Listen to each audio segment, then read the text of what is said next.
My recommendation to be ready for the spring, I'm going to give you the listing flood approach in just a moment, but big chunk of that should be expired listings. You know, I teach you that. That's always something that should be part of your marketing arsenal. And sometimes they get angry at you. Sometimes they get a little emotional with you. Am I right? You've experienced that, right? They are angry over the phone. They get nasty with you when you meet them face to face, and it's kind of hard. And you feel like, well, the hell with it. I'm not going to work expireds. It just doesn't make sense. These people are rude. Why should I put up with that nonsense? So I'm going to give you some. I have actually 1, 2, 3, 4, 5 things that you can do as a solution with angry. And not just expireds, really, but people who are going through emotional state, which selling a house very often is for them, and sometimes even buyers. So what do? Start with yourself, because that's really where the change can occur. And I'm not going to turn this into a Tony Robbins seminar, but it really is, to a great degree, there's a law, and that law says people, to a great extent, behave the way you expect them to. So if you want to get different results, if you want to become master of communication with expireds and really convert them quick, like many rock stars do, and I have people, some of my students, no guarantees. Obviously, I should start with the disclaimer that there are no guarantees in these seminars and in life in general that this all will work for you and you will get results, and the results I quote you are just for illustration purposes only. That's what my lawyer always makes me say. But many people who do succeed with expireds, and I do have students who get very exceptional results, your results will vary, but they can list 2, 3 expireds a week, is start with yourself. What do you expect them to behave like? Do you expect people who need help, people who are stranded, people who got screwed by a bad agent, or somebody who's going to be angry, who's going to chew your ass off, who's going to yell at you, telling you that you're the 15th agent who called them? Evaluate your belief first. Go in expecting they're going to be nice people. Not everybody will love you and hug you and kiss you. Well, maybe a couple of you. But expect people who may be engaged and may be pleasant and may give you the answers you're looking for and even set up an appointment with you and list with you. Go in with the right expectations. That is a huge part of it. And I know so many of my students say, well, yeah, okay, but just give me techniques. I don't want to do this mind stuff. It is mostly a mind game. Because, I mean, think about it this way. If I come in high status, focused, passionate, excited, positive, and I encounter people, even if they may be a little angry at the beginning, it's hard for them to stay that way unless there's something really big in their life that's causing them to feel that way. There's usually a way to transition them into a different state, and you can do that. It takes some practice and takes some skills. That's why I developed the Core Influence program. That's why I recommend you study it and master it, which shouldn't take you long. But it's totally possible, and you can do that. But it starts with the right core belief, the right core set going in, dealing with these people. So that's number 1. Adjust your expectations. Might as well write it down. How about that? So, number 1, the right expectation. The right expectations. Very important. And just be honest. I sometimes expect people to be angry. I sometimes expect people to treat me like every other agent. Shift that. Adjust that, number 1. Number 2, compassion and understanding.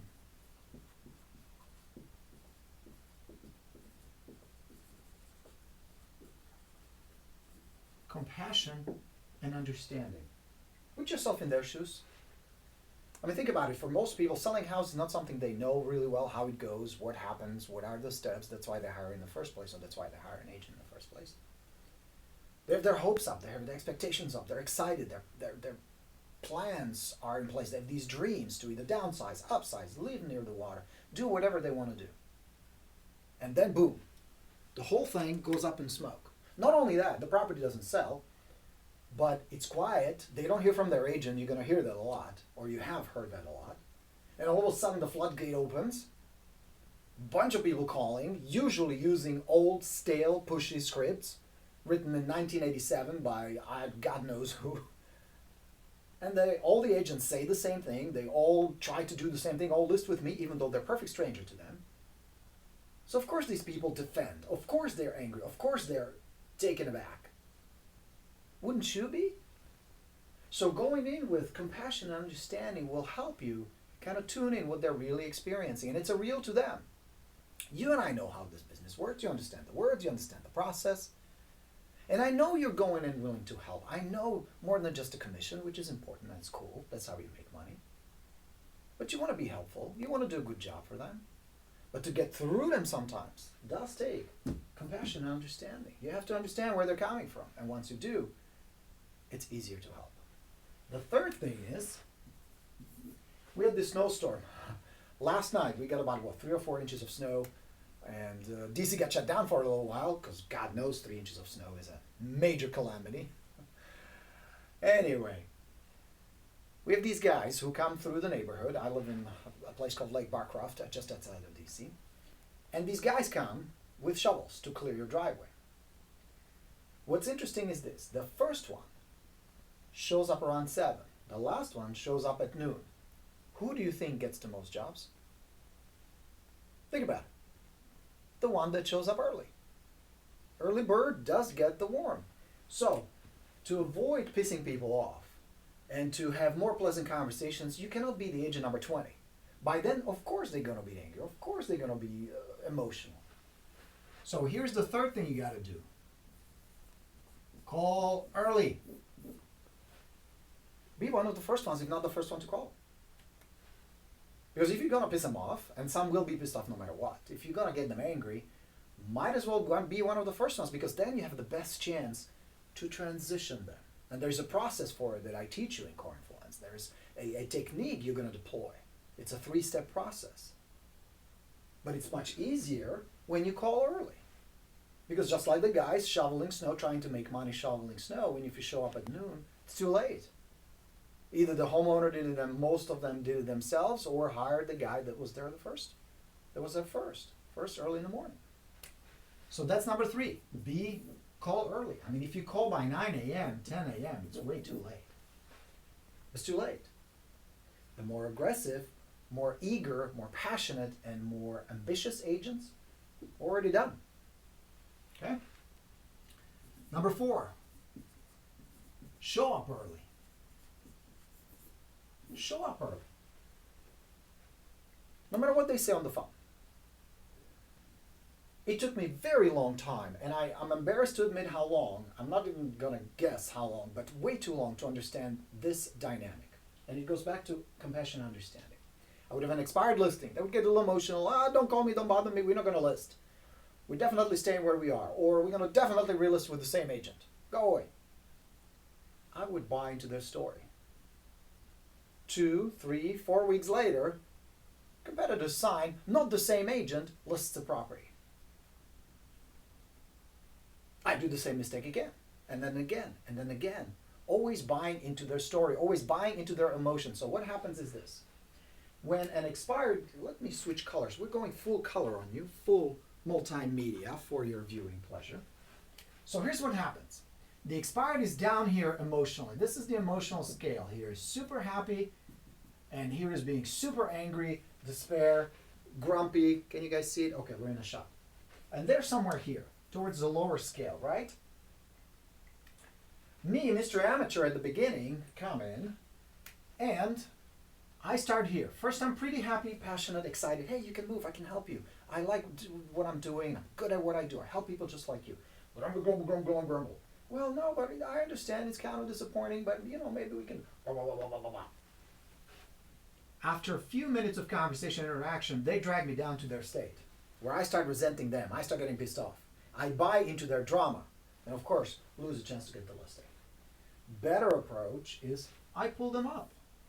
First with compassion and understanding, and then with my excitement, with my positive upbeat thing. I know it kind of sucks, it didn't work out with your first agent, and that sometimes happens. I mean, 46% of our listings in our market, even in a good market like we're in right now, don't sell the first time. So you're not alone. But it can be done. Because if you look at this list, 17 properties sold in the last 30 days within the same neighborhood. So somebody's buying, somebody's selling. Prices are pretty good. Maybe we can figure out how to put it together. You see what I mean? Now, don't get stuck on the words I'm using right now. They change. As I go through these role plays and I go through these dialogues, they change. But notice that my attitude doesn't change. I'm bringing them up emotionally. I'm passionate. I'm upbeat. I'm positive. I have good expectations going in. This can be done. And then, like I said, one of two things can happen. Either they drag you down to their emotional state, or you pull them up. This can happen within seconds, and sometimes it doesn't. You probably experienced it once or twice, right? Sometimes it takes a little longer. That's where the follow-up is so important. But it needs to be done, because if they stay down here, if they're constantly angry, if they're constantly negative, you're not going to move them. You can't convince them. That'd be traditional selling. That'd be the arm wrestling. That'd be the traditional, well, let me give you 7 reasons why you should list. And let me tell you why this is the best time to do it. And let me tell you why you should do this and that and that. Who's going to hear that? And if they hear it, they're going to resent it. Why? Because it is the traditional approach that is normally used to buy used cars, to sell used cars. You got to have more finesse. You got to have more emotional engagement with them first. This is how you do that. Okay? So show up early. Be there early. Knock on the door. Have a face-to-face conversation with them. Great way to establish trust. Great way to establish rapport. Very important. Even if you don't reach them on the phone, even better. Most agents won't do it. You have very little competition. Bunch of agents call, bunch of agents mail, but very few take the time to actually jump in the car and go there. Show up early. Number 5, don't give up. Don't give up. Give them a chance. Give yourself a chance too, but give them a chance. Even if the first time they're don't want to list, I'm going to punch you in the face, you know what I mean? Well, maybe not that dramatic, but you get my point. Don't give up. Tell them, I understand. It's kind of disappointing and frustrating. I understand you want to list with the same agent. Some people feel like it's a good idea because they already have someone they trust a little. But maybe there's a plan B. Maybe there's an alternative. You may not be ready for it right now, and I totally respect it. I'm not here to pressure you or anything.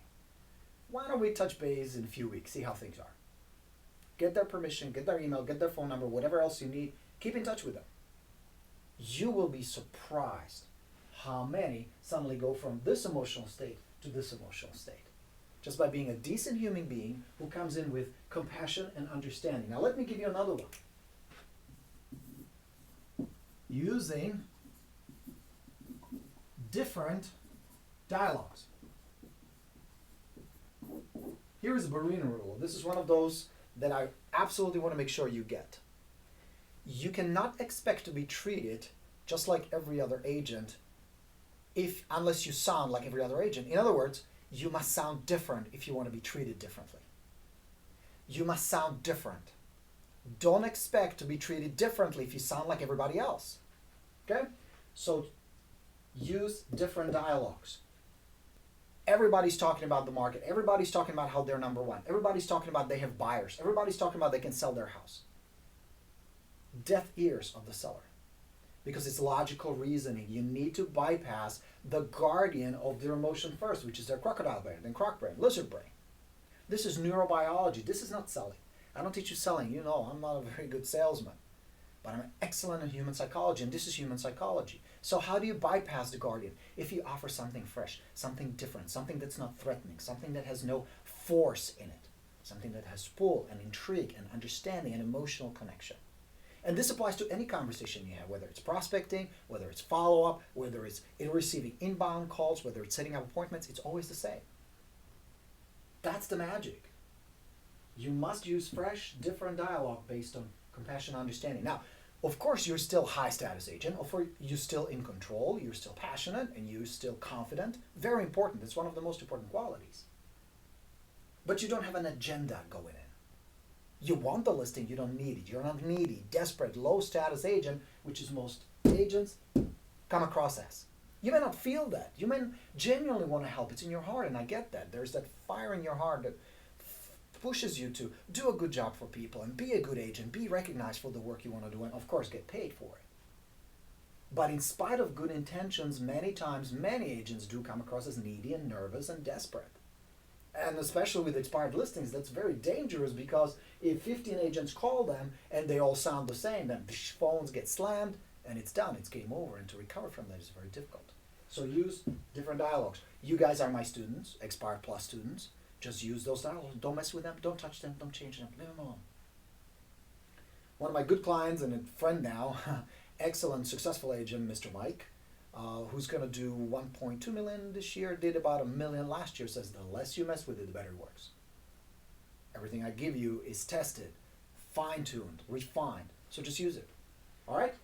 So these are the 6 things how you handle expired listings. Now I'm going to give you a 7th one. You're getting a lot of extra bonuses. Decide if it's just a state versus personality. Now, what do I mean by that? Is it just that because they're disappointed, they're irritated, they're confused, they're afraid, there's a lot of fear that's causing them to react to you that way? Is it because you didn't use the right approach, or is it their personality? Because if somebody's a real dick, if somebody really abuses you, you don't need that. There are plenty of nice people out there. There are plenty of cool clients out there. Tons of nice sellers who will die for a great agent like you, who are begging and looking for someone just like you. So you don't need to take anybody's crap. No need to. But through follow-up, you can decide. It's hard to do it at the very beginning, because at the beginning a lot of people are emotional. At the beginning a lot of people get kind of nasty at times. It's just a natural human reaction. But your job is to figure out, is it a personality or is it just their state? Because if it's just their state, you can adjust that. Sometimes within minutes, sometimes it's a little longer, a few conversations, a little bit of a follow-up, send them some information, be cool, be helpful, be always that high-status counselor we talk about. And they will shift. And suddenly, you will start building connection and trust. Yeah? If it's their personality, whoosh, out there go. And that, my friends, let me just make sure through my smart list I didn't skip anything. All right, the right dialogue, we talked about that. Here's a cool little dialogue I'm going to give you. If somebody really is just like, blah, blah, blah, blah, blah, blah, blah. You real estate agents are all idiots, and you calling me, where were you when my house started for sale, blah, blah, blah, blah. Here's what's called a stopgap, where you completely stop them in a track. It's really a focus shift that's set up as pattern interrupt. So here's what you do. They start going blah, blah, blah, blah, blah, blah, blah, blah, blah. As they take a breath, you said, I'm sorry, Jack. I must have said something that upset you. Did I? Did I say something wrong? Stops them in their track. I mean, think about it. Are you responsible for the situation? Yes or no? No, of course not. It is not your responsibility or your fault that the property didn't sell. You have the best intention. You say, Jack, look, this is what I do for a living. I'll help people just like you. Now, maybe you and I will get along. Maybe we'll like each other and decide to work together. Maybe not. But it's not my fault your property didn't sell.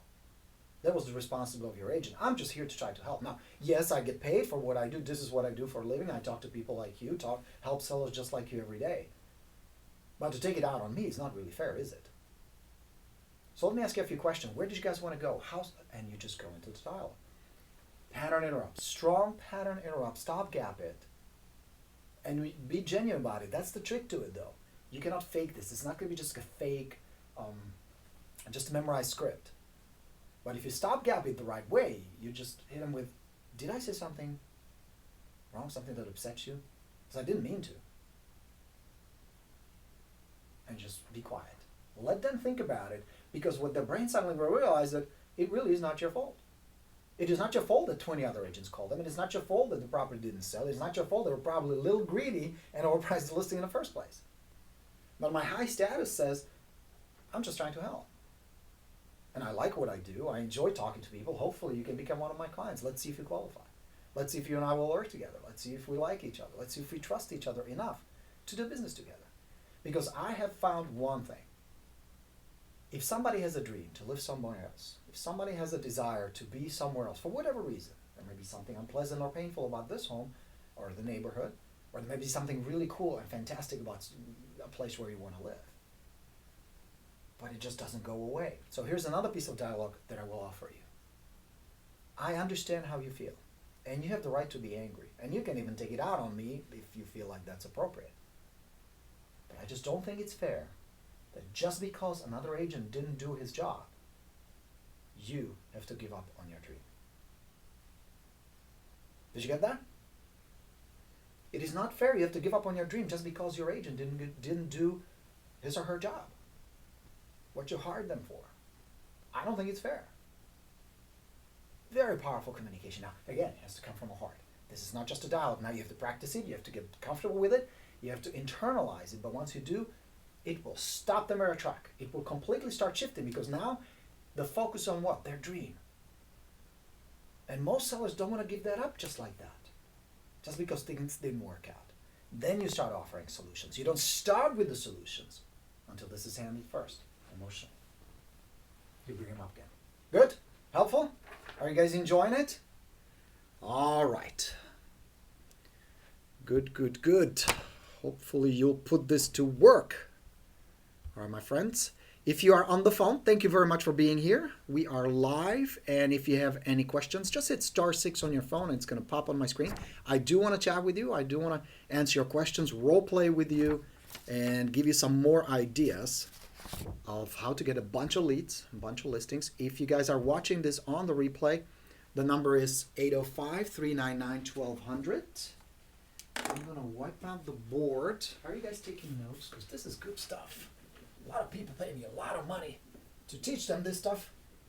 You, my Listing University subscribers, and my students are getting it for free. What a deal. But I want you to crush it this year. That's really why I do these calls, is because sometimes small adjustments and little insights can have a huge impact on your business. That's why we're doing this. Okay? All right. Now, let's talk about the listing flood. I'm going to give you a little plan that you should put to work right away. And I mean immediately. We're going to finish in just, about an hour or so. Do this right now. So here's what I would like you to do when we finish. You're going to take out the calendar that you use, whether it's digital calendar on your phone or paper, or you have a big planner, and I want you to plan this out, what I'm going to give you right now. Here's what's happening. It happens every year. There are two big floods where there's a spike of new listings hitting the market and consequently new buyers hitting the market. One is right in January. A lot of expireds, they relist, come back on the market in January. And then, and you're going to hear this a lot when you do follow up, when you talk to expireds, FISBOs, whatever leads you're working with. We're going to wait till spring. Now, there's very little logical justification to that. There's very logical explanation. From a business standpoint, homes are being sold every day. It's just going to mean they're going to have more competition. But it happens nevertheless. Some people you will be able to influence and get them sooner. Some you won't. So here's what you do. Here's the plan to handle the listing flood. All right. First thing I want you to do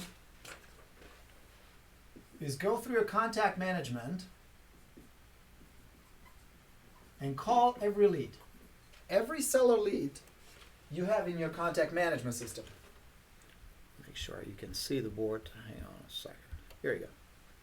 All right. So step one, call every lead. Every single lead. Now, here's the catch. No matter what their original circumstance was, no matter what they told you originally, no matter what you believe they're going to do, call everybody. Every single seller, potential seller lead you have in your contact management system. If you have 20, you're going to call 20. If you have 50, you're going to call 50. But everybody that's in your CMS, that's not a past client, that's not anything else, that's a potential seller, you're going to give them a quick call. So that's step one. Okay? Now, what do you say? A simple dialogue. Hey, Jack, it's Borino with ABC Real Estate. Just wanted to give you a quick call. You know, we're getting ready for a spring market. That's usually where a lot of new homes get on the market, but also a lot of new buyers come out of woodwork. So I wanted to set up an appointment now with you. That's it. Super simple. Remember, your expectations. What do you expect? Nice conversation and people who want to do business with you. So set up the appointment now. You can also include, hey, we want to beat the competition, because the more homes are on the market, the harder, the more challenging it becomes to sell a property for a good price, because buyers just have more choices. So we might want to avoid that. Okay? Now is the time. Now is the time to do it. Okay? Now, of course, your mindset. I should put it before that, but I'll start here. Going back to what we talked about before, what is your mindset? What do you really expect? Do you expect leads? Do you expect appointments? And do you expect listings? Or do you expect difficult conversations and people who don't want to do something for another year? Very important. Go in with the right mindset. Mindset. The third part of this is your confidence. Here's what I mean by that. Not just how you communicate, but also how confident are you in your skill? Can you really help them? How confident are you that this is really a good time to sell a property? How confident are you that this is a good step for them? Because if you're hesitant, if you're worried, if you're unsure, if you really just want the listing because you're desperate, you're dead. It's going to come across. So your confidence in not just as an agent, but your confidence in leading them and guiding them, be the guide, the advisor they're looking for, must come through. Super important. Okay? Now, they will say no. Some of them will. No matter what your expectations are, your skills are, your confidence, your dialogues, they will say no. What you need to find out is, why do they say no? There are 3 reasons why they say no. The first reason why they say no, we're not ready, or we'll call you when we're ready, is it's a valid reason. And this could be something, you know what, we're going on a business trip, we'll be gone for 6 weeks, we don't want to do anything before that, why don't you call us back when we get back? That's a valid reason. And that's cool. You say, oh great, thank you very much. Handwritten thank you note goes out, you keep in touch, you set up an appointment when they get back. So that's 1. 2 is, it's a brush. Whatever they tell you is just a cockamamie, some made up bullshit reason that has nothing to do with reality. What they're politely disguising is a message, we don't want to deal with you. Now what's underneath it is just one word, and that's trust, lack of trust. They don't trust you. So somewhere throughout the interaction with that lead, you screwed up, they perceive you as just another agent, they perceive you as just another salesman or saleswoman or salesperson who is looking for a listing instead of just genuinely wanting to help them. They also may not trust your skills and your abilities for some reason. So somewhere in your communication, something got screwed up. And you're coming across to them as a needy salesperson rather than a high status authority on real estate that they can trust. So instead of convincing them, giving them facts, and arm wrestling them into appointments, you work on trust and connection. You ask more questions. You build genuine rapport with them and go there in person if you have to. Whatever it takes, you have to rebuild or build the trust in the first place if it hasn't been in place in the first place.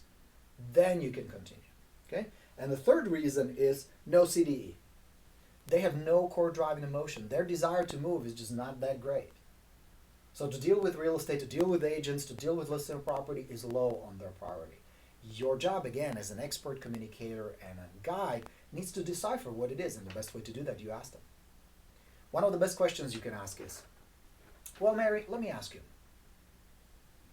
If you could have it any way you wanted to, anything would be possible. Imagine I have a magic wand, a Harry Potter magic wand, and you can ask for anything. Would you like to stay here, or would you be better off somewhere else? What would be ideal for you guys? And then shut up and listen. Just be quiet and listen.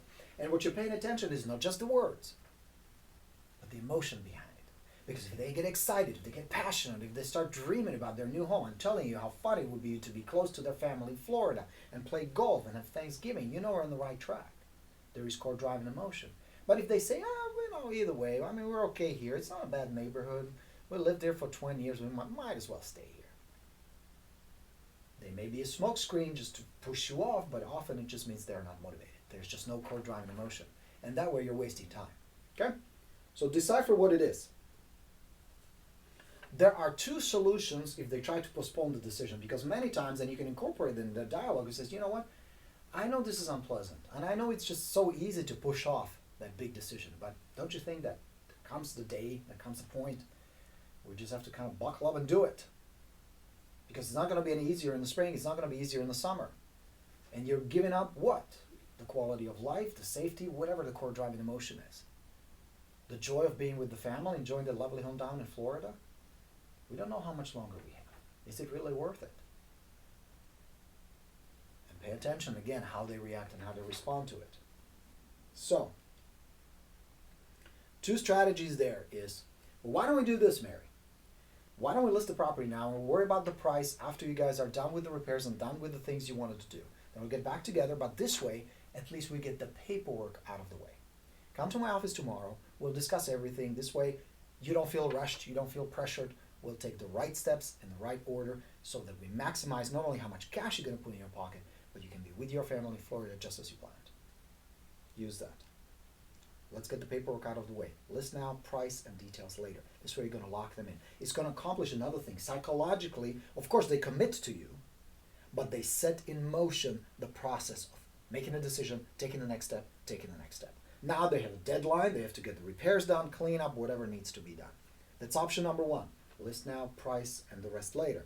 Option number 2, use the dentist strategy. When you go to a dentist, they set up an appointment, 2 months in advance, 3 months in advance, like for cleaning and for all that. Your tax guy, you probably have an appointment to do your taxes. Do the same thing. If they say, we're not going to be ready until blah, blah, blah, spring.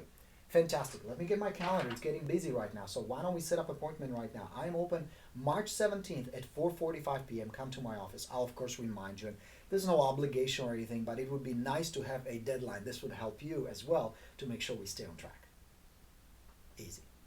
Yes? So do the dentist approach or do the list now, price later. One of the two. Again, your expectations, your mindset, and your confidence plays a huge role in this. And if you're talking to the did you like that? All of a sudden I have this Australian accent. If you're talking to the right seller, why would they turn you down? The only reason they would turn you down is they don't want to sell or they don't want to sell with you. And if they don't want to sell with you, you got to fix it. You got to fix the trust part. That's critical. Yes? So that's the listing flood. Call everybody. Plus use the same strategies even with the new leads. As the new expireds are coming up, use it. Go back and call all expireds. Use it as well. Call everybody. By the time we're done, I'm going to give you a really cool strategy that if your business needs a real jump start right now, if you need a boost right now, I'm going to show you how to do that. Super simple. It's called 2 a day. 2 plan. Very, very cool stuff. So I'm going to share that with you as we get closer. All right. So this is the first line of your questions. Thanks for being on the phone. First call. If you have a question, you guys who are listening on the phone, hit *6. And this is Borino. Welcome to the show. Who is this? How you doing? Hi, who is this? It's Chris. Chris, my man. How are you? I'm good. Couple of questions for you. Please. I have expires that I went in the first place, and either I met with them or I left the package at their door. Yeah. Now, I want to go second time. When should I go second time? You have an expired listing. You visit them the first time. Was there any mail or communication in between those times? Well, there was either a phone call Okay. that they didn't pick up, Okay. or I left a package at the door. I would go quickly. You want to minimize the chance of your competition getting there and maximize your chances of having a conversation with them, Chris. But one thing I would focus on is, what do you think is the ideal time to go there? When do you have the best chance of reaching them there? What time and what day? What's your best guess? Well, I think the best time would be probably evening, just around between 6:30 and 8. Okay, I think you're right. Yeah. What day do you think works the best? Well, I'm quite scheduled, so I'm always wonder which time would be the best. Probably Tuesday, Thursday, and Friday. That's not bad. I would also try like 8:30, maybe 9 a.m. on Saturday. In the morning. In the morning. Yeah. Now, what would you do with those people that I either called or I met them at the door, and there is nothing in response to that? Now, I'm going second time. Not calling because, either they won't pick up the phone, but at the door. What would I bring with me? Did they receive your package already? Yeah. I wouldn't bring anything. I would just have a chat with them. And I would say, I tried to reach you guys on the phone, but unfortunately I wasn't successful. Maybe I have the wrong phone number, but I did want to touch base with you because it's important. How soon would you do that? Soon. Do it soon. No reason to wait. Okay, so let's say I talk to them, and they say, well, we are not ready. We got your package, thanks. We'll call you. Let me ask you, okay, let's role play this real quick, Chris, because that's a slightly different scenario than what you're describing. So we're having a conversation. This is an expired listing, first conversation we've had, and we chatted for a little while. So there's some trust and rapport. And then you say, well, we're not ready yet. Right. Okay. So I would ask, well, Chris, let me ask you, what would have to happen in order for you guys to be ready? What do you need to do first, or what needs to happen first? Oh, well, give us a call in March or May. Okay. We'll see that. Okay. May I ask, why do you want to wait till March or May? I mean, I'm not here to push you or anything. It just sometimes we procrastinate simply because it's unpleasant to make that decision. I know it's hard to sell a house. It's not easy. I get that. But sometimes we just to jump. It's like a cold water in a pool, you know. You just have to kind of dive in. What's your situation? I just want to understand. We've been on the market and it's way too cold now, so we are going to wait till spring market. So you do believe you're going to get more buyers or better price in spring? Yeah, and my wife doesn't want to show the property right now. It's too cold. It's too cold. So, and it makes sense that many sellers feel the same way. The trouble, and again, my job is just to give you information, not make decisions for you. But one of the things you must be aware is, just like your wife thinks logically, many other sellers think the same way. So the trouble we're going to run into spring is we're going to have more competition. Right now, in our neighborhood, buyers can choose from 7 homes. There are 7 homes similar to yours that they can buy, and some of them will be sold within the next few weeks. However, in spring, that number will likely double. So just be aware, there'll be more homes just like yours, more competition. Would you be okay with that, even if it impacted your bottom line? Yeah. My wife won't show the property right now. We'll wait till spring market. Now notice, Chris, I'm going to step out of the role play. What I feel from this seller is not enough drive to move. So what I would go for is, what is the real benefit of selling? What is it really about selling this property that would benefit them? Is it the pain or is it the pleasure? And if which one and how intense it is? Because if this conversation would continue, my alert system, my radar would go off low CDE. This is not a very motivated seller. Right. So what would you do then? So I'm having that conversation, and there's few of them like that. Yeah. And they got my package. I talked to them. Would you go next week or would you go in 2 weeks?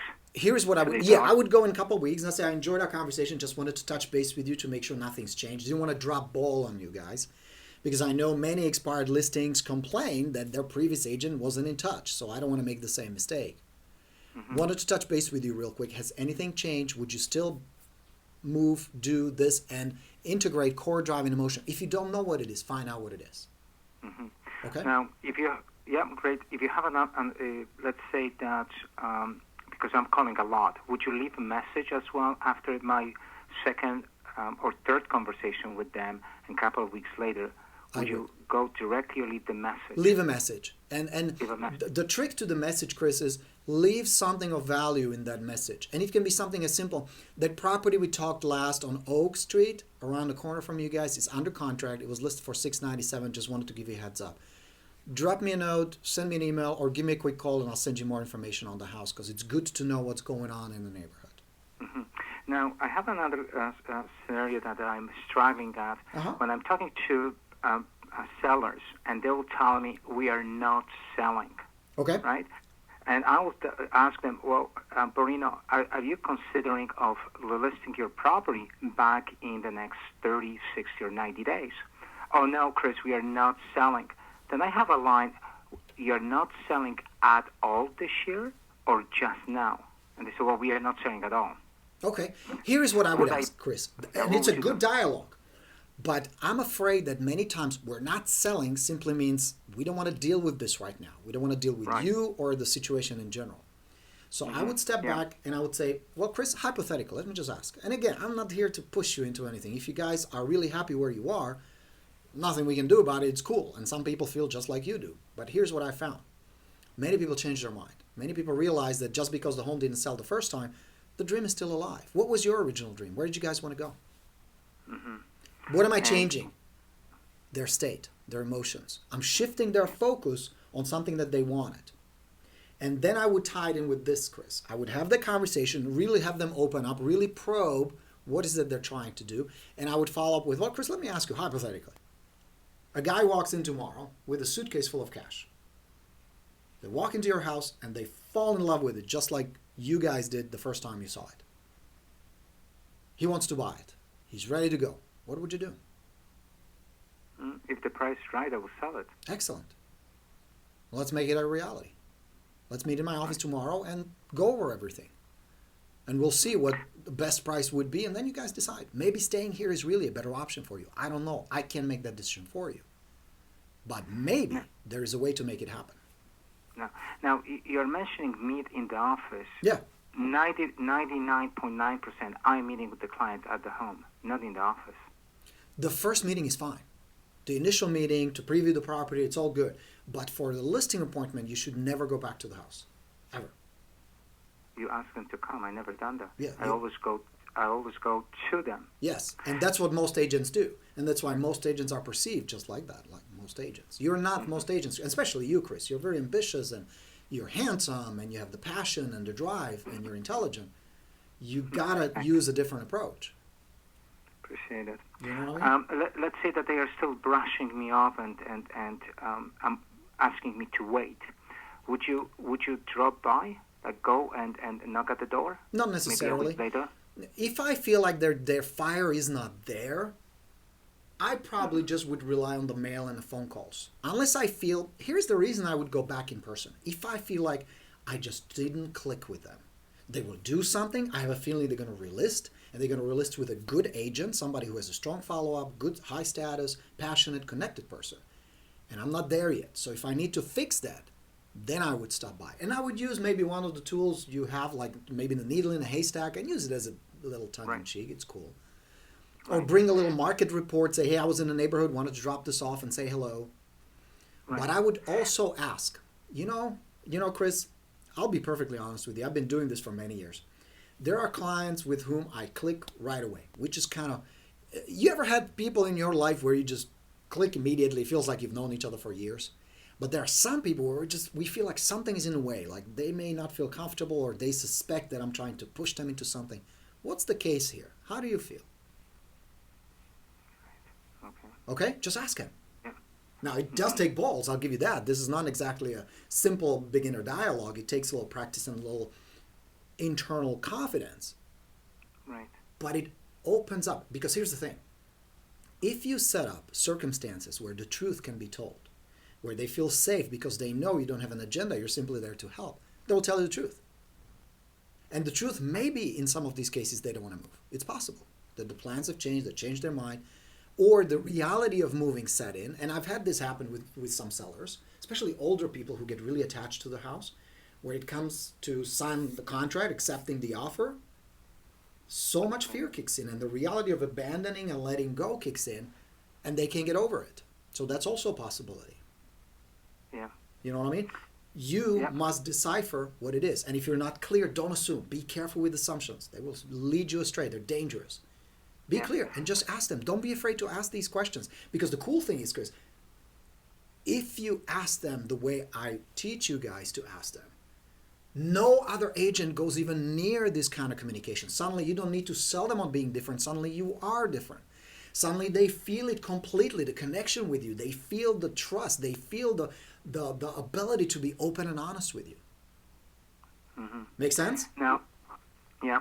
So let's say that I can't build rapport with them on the phone, either because I am too late to call them and they have a couple of agents call them, but they are in my neighborhood. It's the so-called farming neighborhood. Yeah.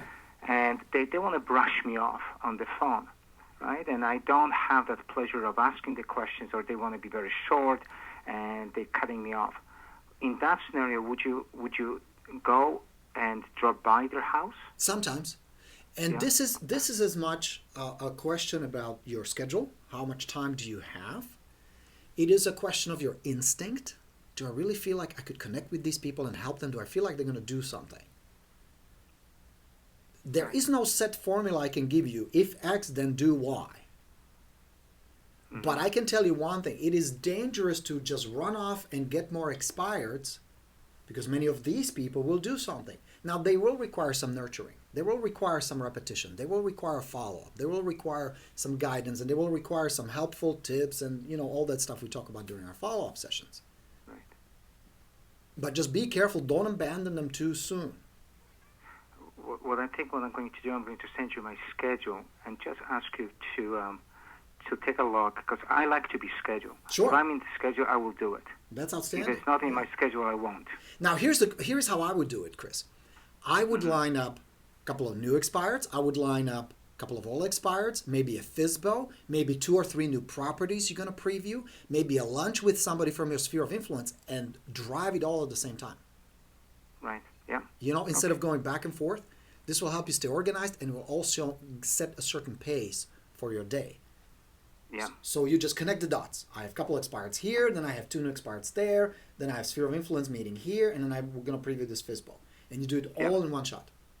Make sense? I got it. Yeah. Okay. Thanks. Was that helpful? Appreciate it. Yeah, right, very much. We'll see you in the boot camp next week. I will. All right. Bye. Thanks for the call. Bye. That was a rockstar agent Chris from Canada. Hey, it's Borino. Welcome to the show. Who is this? Hold on. Next question. Here we go. Hi, it's Borino. Who is this? Hello? Hi, it's Borino. Who is this? This is Gary. Gary, my man. How are you enjoying the show so far? It's going really great. I enjoy how you coach is how it's different. And by the way, I'm a new agent. Awesome. I Where just are started you? a few months ago. Where do you sell I real want to estate? start off. I'm from New Jersey. Oh, cool. I've just ever since I've been starting in real estate, I've just been calling expires and just fizzballs. But unfortunately, I've just been a little bit frustrated with it because I'm just new to it. So Sure. I'm been looking at your coaching, Borino, and it's different than other competition out there. Thank you. What do you think makes it different? What's your perspective? I'm just curious. I think personally, what I think makes your coaching different is because you try not to pressure the sellers into thinking, okay, this is just another sales guy just to convince me to list. Is more than is. You say you make the scripts that you give to your clients makes it seem with a heart. You have to say it with your heart, and seller sees when that agent says it with his heart. Yeah. You know? Don't you think it's easier for the agent to just speak from the heart rather than recite some memorized scripts? Exactly. Yeah, that's what I think. Yeah. Cool. So how can I help you, Gary? What can we do to get you to be a rock star quick? Thanks, Borino. I've recently called it's a $3 million house. I called him and I spoke to him, and we just recently clicked. We started talking about personal stuff. We were getting to a good relationship. So he just expired. I called him. I sent him one of your mails. Your mails, and suddenly I tried to call him back, and he's not answering the phone. So I'm thinking about try to email him or visit him in person. Yeah. So what happened? What do you think happened? I think he probably got a whole bunch of calls from agents. Yeah. Just as soon as when it expired, and that he just doesn't want to hear from a lot of agents. That's very, very possible. Yeah. Or he's probably upset with the situation. He's just thinking about, he's just upset that he's just not thinking about selling it yet. Probably, I'm not sure, but I don't know. I think he's probably upset. Okay. I think he's just upset. Well, I'm going to give you some points because this can happen. It's kind of like dating, right? You go on a first date with this hot girl, you click, everything is cool, and then you text her and there's no reply. And you go, what the hell? I thought we hit it off. What happened there? Right? Has that ever happened? And it will happen with some sellers too, where all of a sudden they go silent on you and you go, shit, did I say something? Did I do something? So I'll give you some points, some quick tips that may help you. Number one, don't ever assume what happened. You must know. Because assumption is the mother of all, as our sergeant in the army used to say. So don't assume, find out. Because based on what really happened, you can take course of action. If you don't know, you may be going down a very wrong path. So that's number one, don't assume. Okay? Number two, unless it's listed, it's still a lead. So if it's not relisted, if he hasn't relisted, it's still considered a lead. That means it's still game on. No matter what, it's still a go. Okay? You keep in touch. Just because there is no response. Why? Because don't assume. There may have been dozens of things that could have happened. From he might be in jail to his mother may have passed away to he may got a That's promotion exactly. at work. There can be both positive and negative events that just shift people's priorities. And maybe selling a house right now is a low priority. How do I know that? If it was a high priority, he would be listed either with you, Gary, or somebody else. You following me? Is it making sense so far? Okay?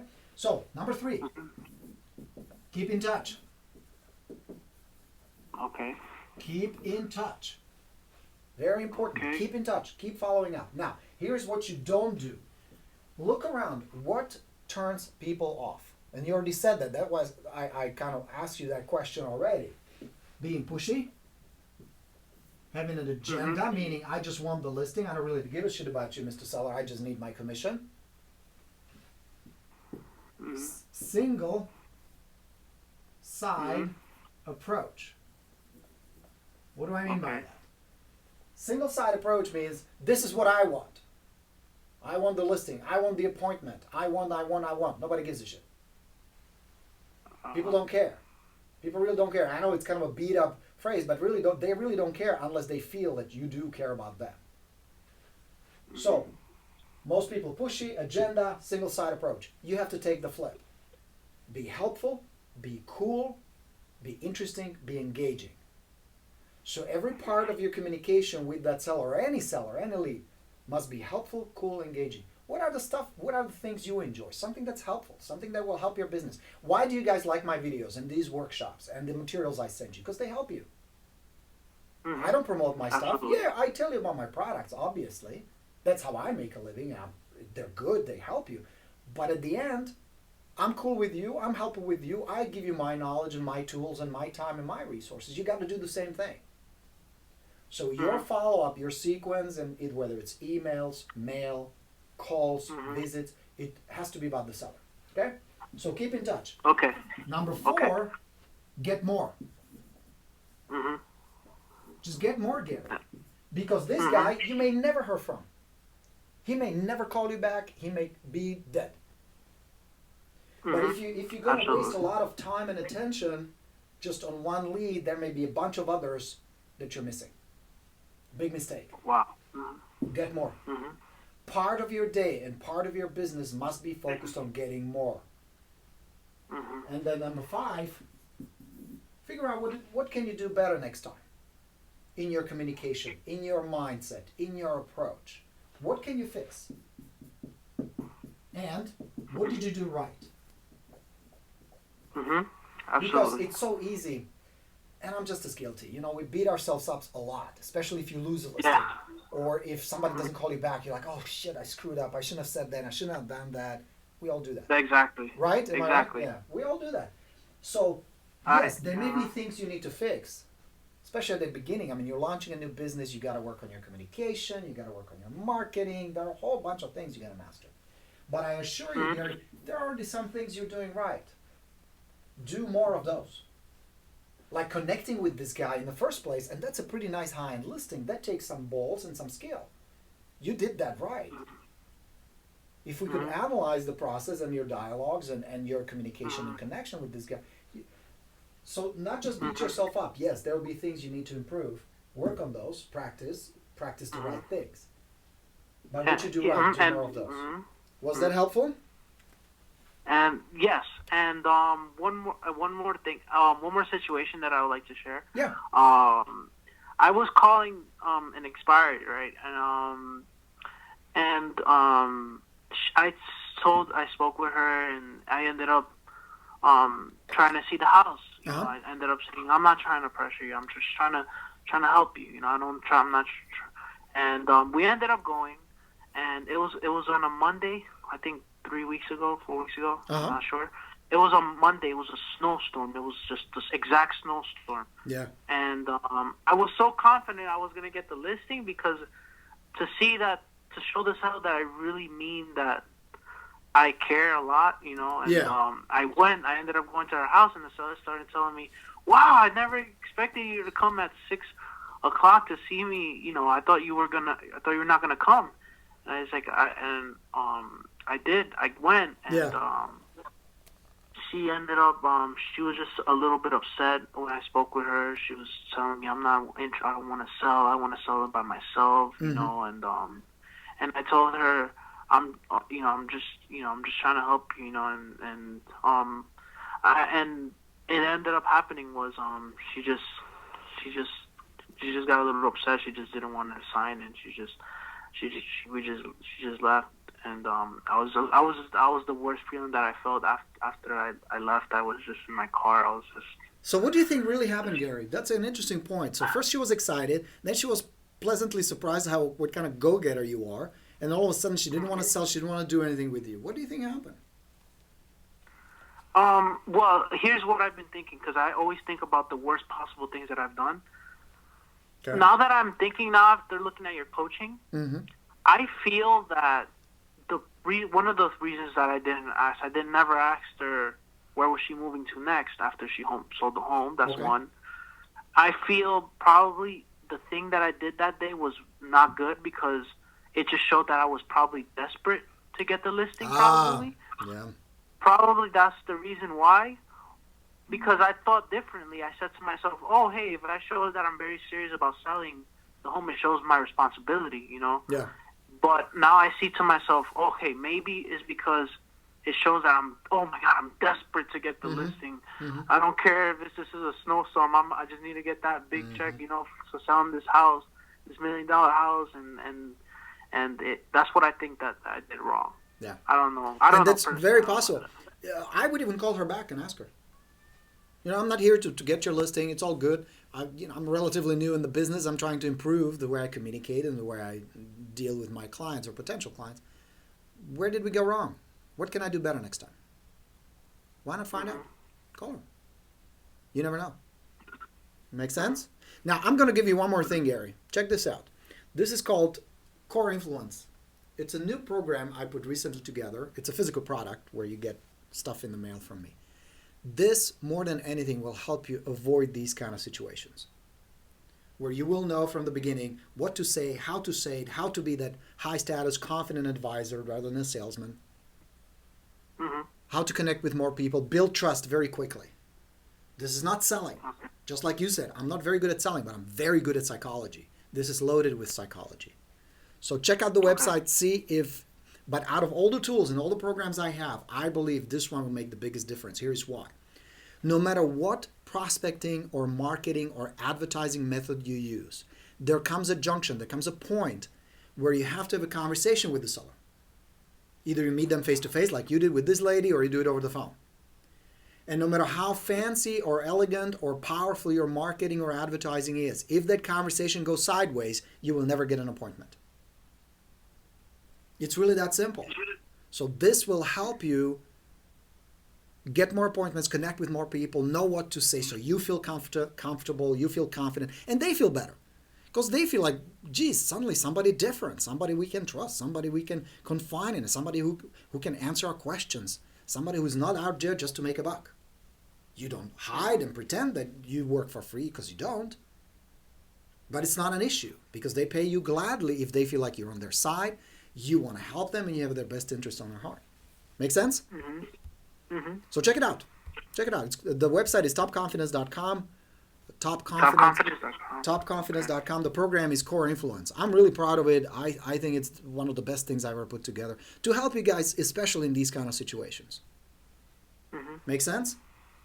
But one thing you can do is I would call her back. I mean, you have nothing to lose. There is nothing to lose. Nothing. Because you didn't have the listing in the first place, so what's the worst that can happen? She just tells me, don't call me ever again. Cool, I won't. Good luck. Bye. Next. No big deal. And you're not any worse off. Yeah, please, go ahead. One more question. Borino, I'm a very young guy. I'm 20 years old. Look at that 20-year-old kid, a go-getter, launching his own business, working and hustling. That's awesome. I had that. I look young. You should be. But is there any advice you have for young racers? Because one thing that unique about you, Borino, is that a lot of Asians that I've seen before, like my age, for example, have a past history in sales, or I mean, and their grandfather was a real estate agent, or any past generation that were real estate. I mean, I'm right now starting from the bottom up. Yeah. And what makes unique about your history is that you started from the bottom up. Mm-hmm. You never had a history in real estate. Right. And now I can relate to you because I'm starting that. And I guess this goes for your clients as well that's starting from the bottom up, just like me. Yeah. Is there any advice do you have specifically for agents that are like me, like that are frustrated as is their first time in the business, and mm-hmm. sometimes us as agents that are starting, we feel frustrated and dismotivated as well. Do you have any advice according to your personal career in real estate in your first year that you have for us? Gary, that's a really good question. First of all, be realistic. It's going to be hard. This is not an easy business. Real estate is not an easy business. You're going to get knocked down. It's going to be hard. It will get easier. It will never get easy. It can be a very rewarding business. You can really make a difference in somebody's life. You can make a boatload of money. You can invest in real estate because you're going to get to know the market and really become wealthy that way. And many agents do that. But it will never get easy. So be ready that you're not in an easy, simple business. If you want easy, there are other ways you can make a living. Very few that will allow you to control your income and your destiny. That's why I think real estate is awesome. Because if you launch your own bookstore or a coffee shop or a grocery store, it's a lot of work. And you need to deal with inventory and people and buildings and permits and government. And there's all kinds of shit you have to deal with. In real estate, you can bypass all that. It gives you the opportunity to really launch it very, very quickly. But it's never going to be easy. So if your expectations are this is going to be easy, let me tell you how screwed up I was in my head when I started in real estate, how naive and stupid I was. I envisioned that I'm going to get a big car, nice and fancy, a Mercedes, and I'm going to get a nice suit, and I'm going to chauffeur people around. I'm going to be selling these houses, making 6% commissions, and it's going to be over. And it was stupid, and it was ridiculous, and it was dumb. I had no clue what I was getting myself into. I didn't know how to run my own business. I didn't realize that being a real estate agent means you run your own business. I always thought you work for the broker. You're a salesperson. Easy, I can do that. I was clueless. So that's number one. So be aware that it is a hard business. It is not a complicated business. Because the ramp-up time is a lot shorter than in many other. Like if you open your own bar or a restaurant, it's going to take a year to two before you make profit. That's if you survive that long. Most don't. You know, here you can within weeks have deals. Now, so that's one. Be aware that you're running your own business and understand what it means. Have a thick skin. This is not for weak, introvert, quiet, gentle types. You're going to get rolled over by go-getter, passionate, aggressive, ambitious agents. And there's a whole new breed coming out. Some of you guys are my students. You know who I'm talking about. You've got to hustle. You got to work your ass off, especially at the beginning. Launching a business is just like if you ever saw a rocket ship take off. They burn 80% of the fuel during the takeoff. Most fuel gets burned during takeoff. Why? They need to build momentum. They need to get off the ground and going. You got to do the same thing. So especially at the beginning, the first few months to get going, you got to build a big momentum. And that's where so many agents fall on their face because they don't realize that, shit, this is a lot of work. I got to learn all that legal stuff and contracts, and I need to know the market. I need to know how to market myself, how to talk to people. I need to know how to do a good listing presentation, how to show property, how to negotiate contracts, arrange financing. I mean, there are dozens of hats we need to wear in this crazy business. It's overwhelming. But if you remember one important insight that Chris gave you, which is the guy who called before you, be organized. One way to avoid this overwhelmment is you got to get organized. You got to schedule your day. Because here's the secret, and that's another part of this crazy business is whether you succeed or not, nobody gives a shit. Nobody cares. Nobody cares. Except you. You're the only one. Nobody else cares. Maybe your spouse. If you're married, now Gary's probably a young guy, he's not married, but nobody cares. So if you fail, nobody's going to be there to jump. Now, yes, I'm here to help and I will do whatever I can to help you guys out. But in the long run, it's all in your hands, which there's a lot of responsibility too. It's also the opportunity, the freedom. but it's also a responsibility you have to take. So, Gary, going back to your question, what do I do as a new agent? It's sometimes frustrating. You got to hustle. You got to keep going. First thing you got to do is really get good at this stuff. Get good at knowing the market. Get good at communicating, how you communicate with people. Get good at being organized. Learn as much as you possibly can. Sponge out. And you have to balance it out, learning and doing it. Because I can't tell you how many people think, well, I'm learning all this stuff. I'm going to Borino's webinars and I'm studying and I bought this course and I bought this stuff and I'm reading that. Where they forget that the second half is you got to be doing shit. It's not going to be perfect at first. Don't even think about it. Don't even hope for perfect. It's going to crush you. Do the best you can with what you have. This is one of the most important rules and most important things I can give you. Do the best you can with what you have. It's not going to be perfect. You're going to screw it up. Trust me, you will. It's just part of the growth. It's just part of the journey. Stay with it. Hustle. Work your ass off. One thing you got to focus on, Gary, especially the first year and a half to 2 years running your business. Master generating leads. That is the most important skill you can develop. Absolutely.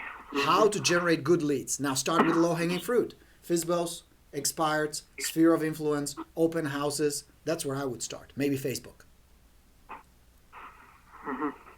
That's it.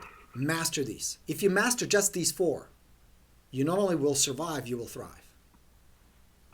Okay? Don't get tangled into too many technologies and difficult, expensive things. There are all kinds of people trying to sell you all kinds of snake oil. So be careful. Keep it simple. Yeah, that's true. So that's what I would do. And just work your ass off.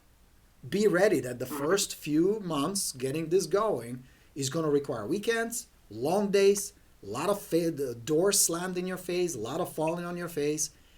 That's just what it takes to get the business off the ground. Because there will come a point, Gary, and it's not that far off. Don't think that this will take forever. No. Your passion and your intensity and your desire will really govern how long will it take. But there will come a point where you suddenly reach that cruising altitude, where you don't need all that fuel. The momentum is already built. The leads are coming in. The first few listings are on the market. You're getting paid. Then you can kick back a little and say, okay, time to adjust. I don't need to work 7 days a week, 16-hour days now. I can get some help, get an assistant, get some systems going, so I can enjoy a weekend here and there. I can start reaping the fruit of my labor. Make sense? Absolutely. But at the beginning, brother, you got to hustle. You really got to hustle. Yeah? Absolutely, Borino. I just want to say thank you, Borino, for the advice. And one thing I like about the business is that the word eventually can be a good word. Yeah. As long as you keep being persistent in the business. And thank you so much, Borino. My pleasure, Gary. Keep me posted, okay, man? All right. Thank you so much, Borino. All right. Nice talking with you. That's Gary from New Jersey, who's going to become a real estate rock star. I just can't tell sometimes. I swear. I don't know how, but sometimes it's just their passion and their diligence. So this guy will go places if he stays with it. Hey, it's Borino. Welcome to the show. Who is this? Borino, good afternoon. It's Sally out of Las Vegas. How are you? Is this Sally? Do I pronounce it right? Sally? Yes, you did. You sure did. All right, Sally. Welcome to the show. Are you having a good time? Learning some good stuff? Oh, it's horrible. No, I'm just kidding. Of course I'm having Let me hang up on him. Boom. Yes, thank you for everything you've done. Borino, I've got a quick question for you. If you are following up with an expired that just told you that they're not ready to list, and what would you suggest would be a great conversation or follow-up conversation to have with them throughout the next 5 to 15 points that you do, as far as just kind of keeping it simple and keeping it quick? Excellent question, Sally. Let's say you and I connected about a month ago, and I sent you some stuff, and I called you maybe once, and then I follow up. Yes? Yes. I would say things like, Sally, just wanted to give you a quick update. There were 2 new sales in our neighborhood. One on Oak Street. It just went under contract, and there's a new listing on Maple Avenue. I think it's good to keep up what's going on with the neighborhood. Do you have any questions? Is there anything I can do for you? Anything I can help? Okay. Simple, short and simple. Always offer something that's interesting, that's helpful, that's engaging. Never start conversation with, hey, just wanted to give you a quick call to see if you're ready to sell. Why? Because it creates an impression, here comes another agent begging for a listing. Absolutely, absolutely. You know what I mean? You don't want to be that. You want to be a guy who's helpful, who offers good information, who is interesting, and who is engaging. You're not hiding the fact that you want to help them and list a property. You don't apologize for that. But it's not the reason you're calling. what would you suggest if you got on a listing presentation on an expired that you either turned down or you lost to somebody else, and they went back on the market, and that agent again wasn't able to help them get sold? What would be the conversation be as far as a follow-up for you? Very easy. Sally, do you want to get it done right this time? Do you really want to go to Florida now? Can we make it a reality? I think it's time to stop screwing around. Why don't you come to my office tomorrow at 5:30? We're going to meet for about half an hour. We'll go over all the information, and then we'll decide. We'll shake hands and work together, or you just walk away with a bunch of good information. One way or another, you're going to win. You can't lose. I'll see you tomorrow at 5:30. Okay. Simple. Got it. Simple. Now Thank you so remember, much. if you lost it to another agent, what was the reason? Do you know the reason, or do you just assume why you lost it? Yeah, no, I did. The reason, obviously, it's always been the commission. You know, I typically try to be the last agent to get there for closing purposes and for everything. But somehow there's one specific agent that focuses in my farm area for the expireds. Yeah. And I've lost 2 or 3 deals to him specifically due to him dropping his commission at the last minute. Yeah. And me not being in person in front of those people trying to get the business, and rather than, they've just decided to go with him as a discount agent. Sure. And sometimes that will happen. And sometimes the property will even sell. It's just cost of doing business. One of them did. One of them did. Yeah. But obviously, the price I had in mind, it was $420. I was very confident I could get it sold. This agent decided to go at a cheaper rate, and they dropped the price to $390. So that's a $30,000 loss immediately for the seller. Yeah. Yeah. Yeah. So sometimes, I'm kind of like, I never like to discount my commissions. I'm not a big fan of that. But there were times where I felt like, if that's really the only obstacle and I don't really have anything else, I used all my fancy dialogues and all my influence, and I'm just stuck on it, I'd say screw it. I'll just take the listing, because sometimes 10 grand is better than 0 grand. You know what I mean? Or whatever the commission is. So you're absolutely correct about that, and I think I made the mistake. I'm not a discount broker. I tend to be very confident, get out there, put myself out there, bring a lot of value to a lot of people, I believe. So discount is not what I would definitely go for, but I've gone on some. I've picked up on doing expired just the last 3 months, and I've been in licensing for 10 years, off and on in the business. I've had some great years. Then I decided to take off from the business. I came back about a year ago, and I made the biggest mistake. Going with one of these shiny objects, buying these lead gens, and buying this expensive stuff. Yeah.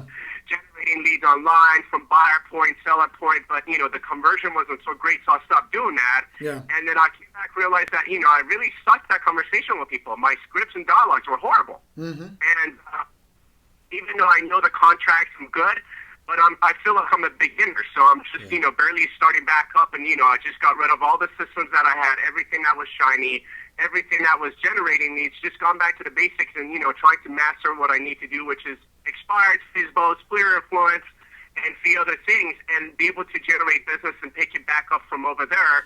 But Sally, that's a really good approach, and I like that very much. You start with the core stuff, meaning generating leads and mastering communication. Then you can add these systems to it. But so many agents naively think that they will replace their need to be good communicators and masters of lead generation. It doesn't work that way. So you learn the hard way, but it's great that you learn it, that you see it. Really, and I'm not here to pitch this forever, but the core influence is really the core of the success, because it connects all these funnels, your follow-up, your lead generation, your advertising, all connects with the way you communicate. So that's important. If you master that, everything else becomes a lot easier. So that's smart. I like that. Yeah, you're absolutely correct, and thank you so much. I've learned so much from your approach, and I was just turned on to you about 2-3 months ago, and I think it's amazing how you're helping people already feel like, and bring value. Thank you. I appreciate you saying that. Do you already feel like it's getting better and easier?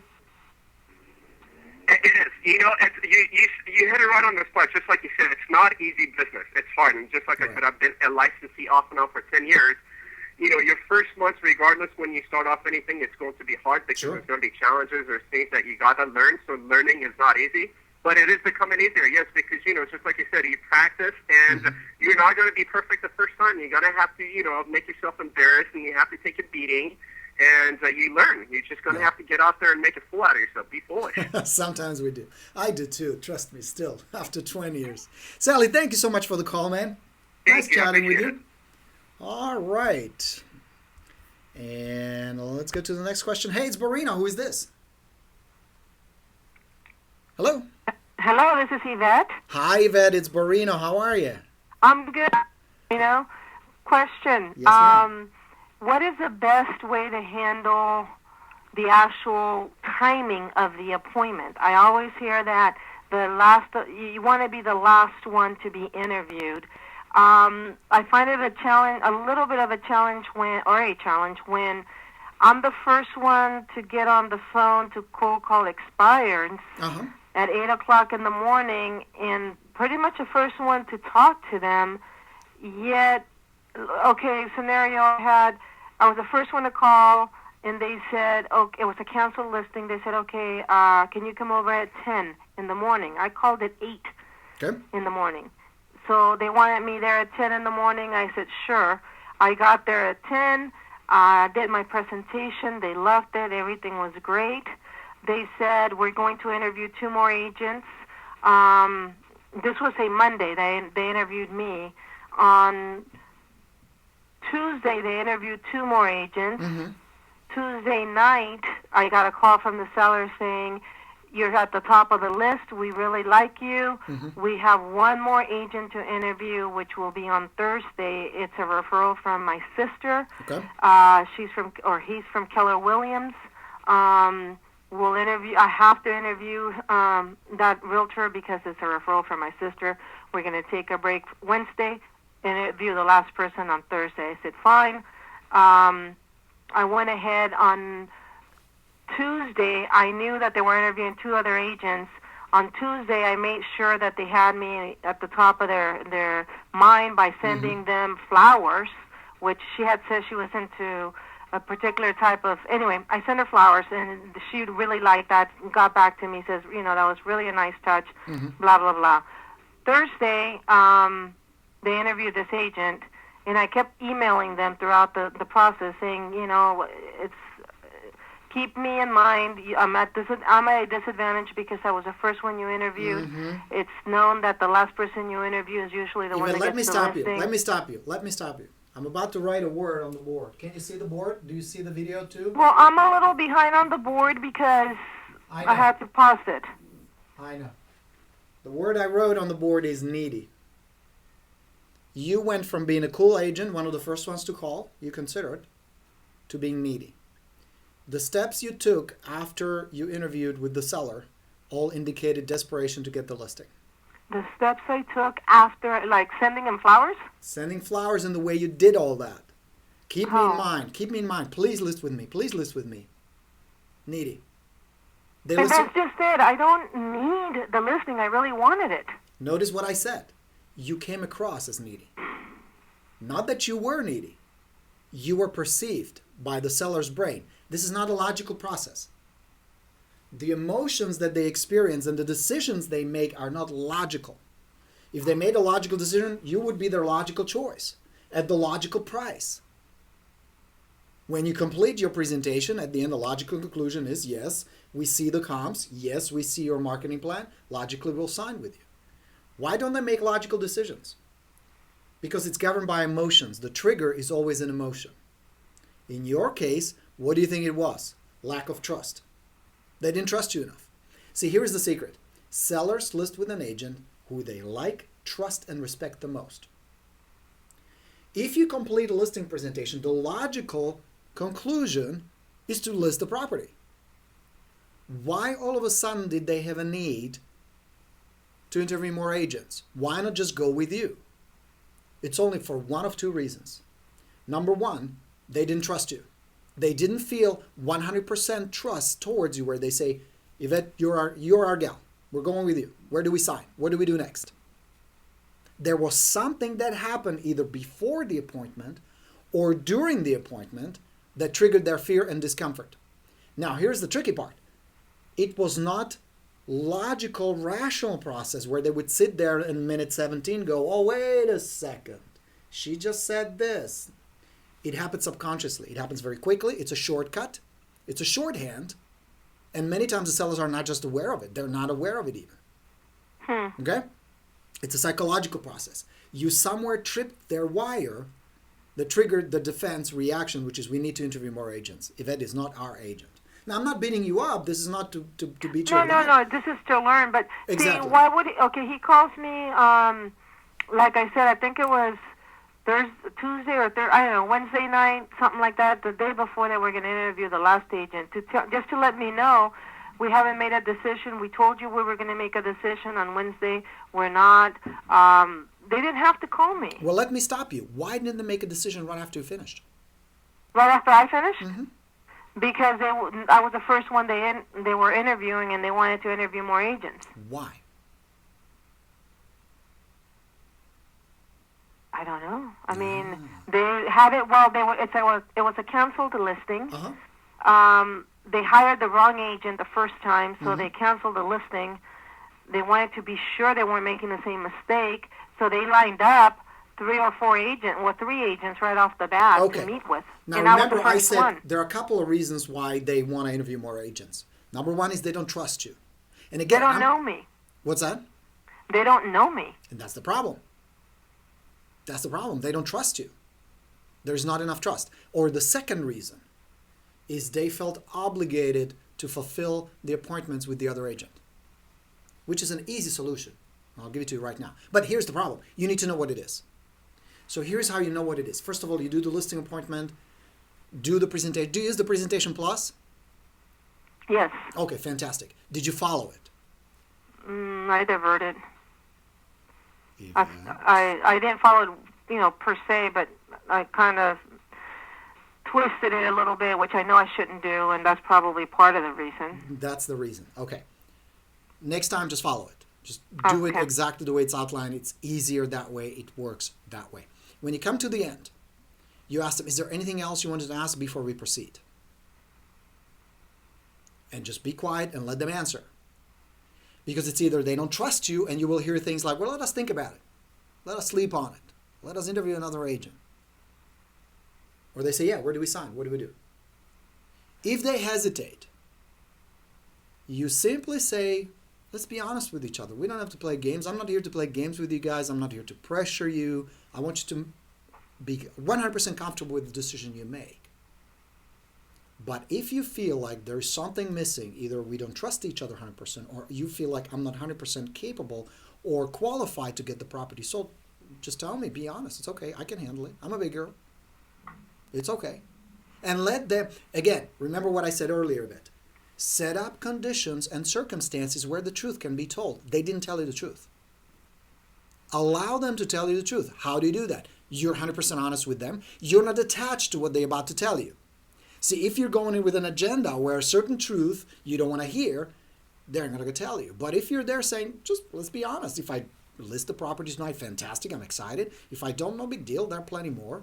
Only one me, many sellers like you guys, but let's figure out what's going on. What is the fear? Well, I asked him. He called me. He called me the last time. Okay, the first time he called me was to tell me that they were going to interview this last realtor that was referred to him.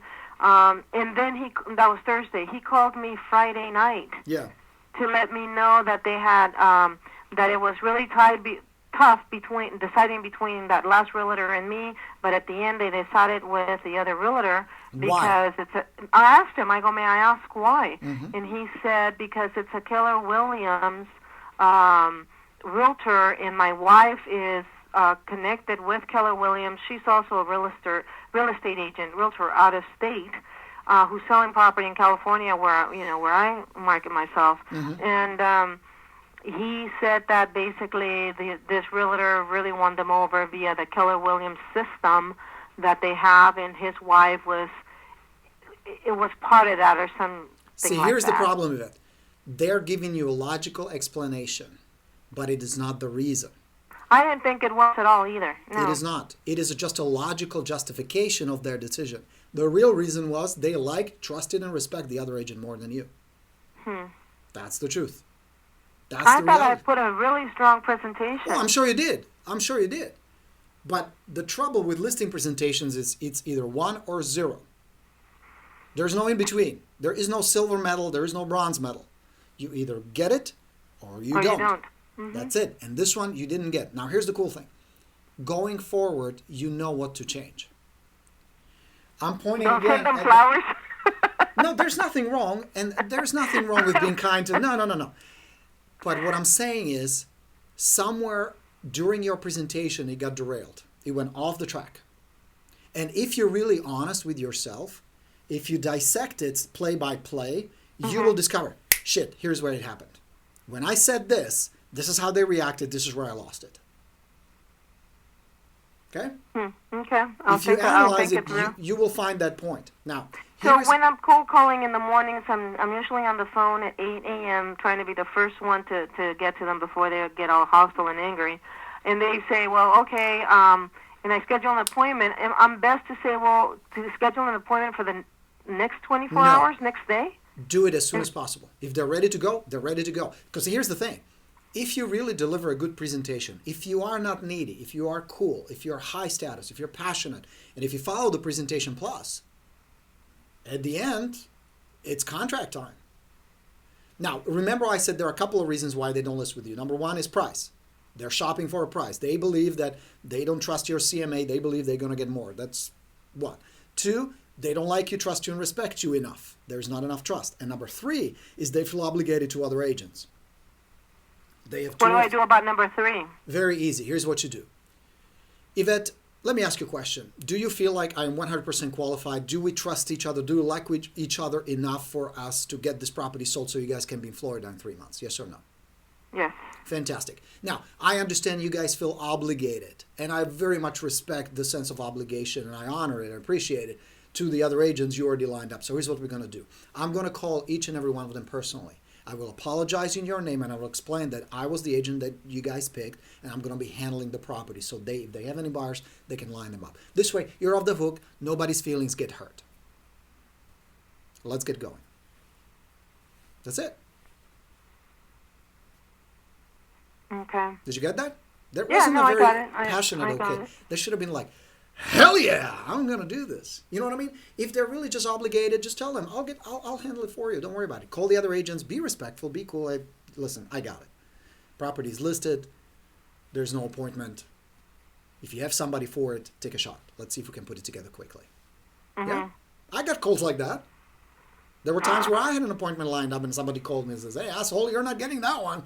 It's just part of this business. Okay? It is cool to send a thank you note. It is cool to send a small gift after the appointment. But be careful because there's a fine line between being cool and being high status and being needy. And I suspect that there came a point where you were considered a little bit needy. And the other agent was a little more high status, more connected. There was more trust. Make sense? It was referred to the seller by the sister. See, that's the thing. With referral, there is so much trust built in already. There are times where there's nothing you can do about that. Because the truth of the matter is, I don't need the listing. I wanted the listing. And that's great. I wanted that specific listing for different reasons, but I get that. If I didn't have the listing, it's not like I'm not going to make my mortgage payment. I'm fine. I get that, Yvette. I get that. I totally get that. That wasn't what I said. Remember what I said. You came across it. You were perceived. The seller saw you that way. Maybe during the presentation, maybe after, I don't know. Without dissecting the events and actually maybe listening to the conversation, it's impossible for me to tell you. But if you spend a little time reflecting, I guarantee you will be able to pinpoint where it broke down. Where it went south from there. Now, you may have, I'm sure you had the best intentions, which is great, and you were passionate, which is fantastic. But I assure you, there came a point where the fear alarm went off. Yeah?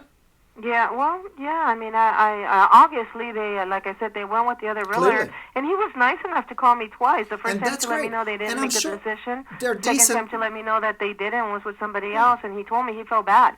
They're decent people. Now listen, phone call. I'm sure they're nice people. It's just be careful. We really like you, and hold on. You know, it was a really tough hold on, Yvette, stop.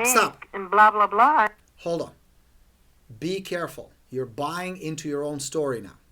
You know what I'm saying? You're buying into your own story. I'm buying into... No, I'm just repeating what he said. I know. At the end, they listed with somebody else. He just doesn't want to feel guilty. It's to relieve the feelings again. Right. Yeah, I got that too. I felt like they were just... They're apologizing. You know, it's all good. Don't overthink this. Find out what you can do better next time. Figure out how you can improve. You're already doing well. You're passionate. You want to help, which is a great place to be. These are just little tweaks. Maybe you talk too much. Maybe you didn't ask the right questions. Maybe the sequence wasn't working just right. I got to go back and just follow the expired plus. Yes. Follow the presentation plus. Just do it exactly the way it's outlined. It works well. Because if you do it that way, it doesn't matter whether you're the first one, the last one, or in between. If there's enough trust between us, if we trust each other, if we're connected, and if you really feel like I can get your property sold, then the guys before or after just don't matter. You know what I mean? That's what I thought when she said, "Can you come over now at 10 o'clock?" And I'm looking at my watch, and it's like 8 a.m., and she wants me to be there in 2 hours. Now, careful with that too, Yvette. High status agent is in control what is the best time, and what is the best place to meet with the seller. You're in control. Just like you don't call your doctor and you don't tell him, "I'll be there at 4:30 tomorrow." No, you ask them, what is the next slot that's available? When can I see you? It's the same thing here. Again, it has to do with your status, the perception of your status. If the seller says, "Be here at 10," and you jump, who is in control? Yeah. You know what I mean? So the best, what's a role play? Role play with me how you would have handled that. If I'm the seller and I'm telling you, well, can you be here at 10 o'clock this morning? Here's what we're going to do. And it's 8 o'clock for you. Well, how would you have handled that? I am thrilled to meet with you guys at 10 o'clock today. Here's what we're going to do. I'm going to spend about 10 minutes taking a quick look at your property. I'm going to take some notes. We're going to chat a little. I'm going to answer all your questions. Then we're going to meet in my office and go over everything. See, the foundation of the way I do business is we got to like each other first. We got to trust each other. And then we'll decide if we're going to do business. If I can help you move to Florida in 3 months or less. Fair enough? So the first step would be to have them travel to my office instead of me to their house. No, the first step would be for you to take a quick look at the house and talk to them. That's where you start establishing trust and rapport. Spend about 10-15 minutes chatting with them. Take a look at the house so you can prepare an accurate CMA. Then you bring them to the office for the actual listing presentation. Well, why can't we do it at the house since you're already there? You can. I think it's better when they come to your office. No, I'm saying that as a seller. How would you respond to that? Oh, if you're already at the house, yeah, you're previewing for 5 to 10 minutes, whatever, to get a good feel for what what you're selling. You're already there. What's this to stop the seller from saying, well, okay, you're already here. Why don't you just give me the presentation here? Because I would like to prepare, and I just want to shoot from the hip and just quote you numbers just out of thin air. I will prepare. I will really take some time and research it so that the numbers and the facts I'm going to quote you and we're going to go over are 100% accurate. It's clicking now. So what you're saying is the first appointment is just to go look at the house, but don't sit there and give them the presentation. Exactly. Make a second appointment at a later time to come back or have them come to the office. Correct. And go, and then you can do the presentation. Correct. I think that's a better approach. It's a two-step appointment that you're suggesting. That's exactly what I'm suggesting. Yeah. Okay. All right. Got it. Make sense? Yep. It sure does. That's Rockstar Event. Now, you're out there hustling, working your ass off, so give yourself credit. Don't beat yourself up too much over this. You're going to lose some no matter what. I have some real Rockstars agents. Some agents who are doing incredible numbers and high volume. Even they lose listings. You know what I mean? Yeah. People who've been at it for many years and who are real masters of this stuff. They lose listings. It just happens. It's part of this business. You're not going to get them all, so don't worry about it too much. The cool thing is now, looking back, you will be able to analyze and fix what needs to be fixed. Yeah? That's right. Yep. Okay. Thanks for the call. Thank you. That was Rockstar Yvette. Hey, it's Borino. Who is this? Hi, Borino. It's Patricia Kirk. Patricia, my favorite agent. How are you, hon? I'm doing, we're not going to go there, but Borino, I just wanted to talk to you about schedule. Yes, please. I don't know. I think I don't have the right things in my mind as far as how many phone calls I need to be making, how many packages I need to be dropping off, and also if I don't reach the people or there is no phone number, do I just drop off a package anyway? For some reason, I just can't get my day right. Okay. I'm glad this would be a great way to tie it in with the last part of what I wanted to talk to you guys today about, which is the big oops. Remember? I said many agents do the big oops. I don't remember, but... Anyway, it was in the email. It's all good. So I'm going to give you the big oops and the 2 plan. This will really help you out. Okay, Patricia? Not just you, but everybody else, obviously. So now, I have a note here. And this is to everybody, for all of you guys. I know we had like 400 some people who registered for today, which is awesome. And many of you watching this on a replay. You believe that having a deal here and there is the norm. Start with adjusting your beliefs. We talked about beliefs earlier. Goes back to it. Start with that. That's the foundation. The norm should be I'm cranking deals on a predictable, regular basis. Adjust your thinking first. It really is a mind game first. Your income, your success, and your lifestyle is a product of your thinking, is a product of your beliefs. Where you are today is a result of your thinking, your expectations, your focus, and your beliefs about 60 to 90 days ago. Fix that first. Before you do any mechanics and planning and all that stuff I'm about to give you, start with this. Do your due diligence there first. It's going to make everything a lot easier. If you skip this, which some of you will, it's going to be a lot harder. So start with that. You think that because other agents are where you are, that's where you should be. That's the norm. Your income, your business, and your life. Don't use other agents as the gauge. And if you're going to use those. They're really cranking deals. They're making a lot of money. Okay? Okay. You think that even if you keep thinking and doing the same thing over and over, you're going to get a different result. You must change the thinking first, then you must change the habit. So what do you change? The thinking, the daily rituals. We're going to talk about those in just a moment, Patricia. I'm going to get to your question. Focus on things that are important, not urgent. Now hear me on this. It is so easy to start answering emails and put out fires and return phone calls that are urgent and sometimes necessary, but that can wait. Focus on important stuff first. And be good at distinguishing, is it just urgent or is it important? Be good at that. Trash your habits. Really evaluate all the habits and rituals you have today. Are they money habits, success habits, wealth habits? Or are they just garbage habits that are holding you in place? Be diligent about doing some cleanup. What needs to go? What habits, what rituals, what patterns need to go? So what I would like you to do is start your day early. Be early. Be at it early. Just like the guys with the shovels. Early birds get the worms. Start early. And here's a question I want you to start your day with and repeat it over and over until it starts sinking in. Here's the question.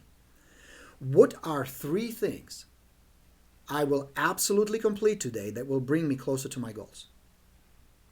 So Patricia, when you're planning your day tomorrow, you get up early, you have a cup of coffee, write this question down on top of your calendar. What are 3 things I will absolutely complete today that will get me closer to my goals?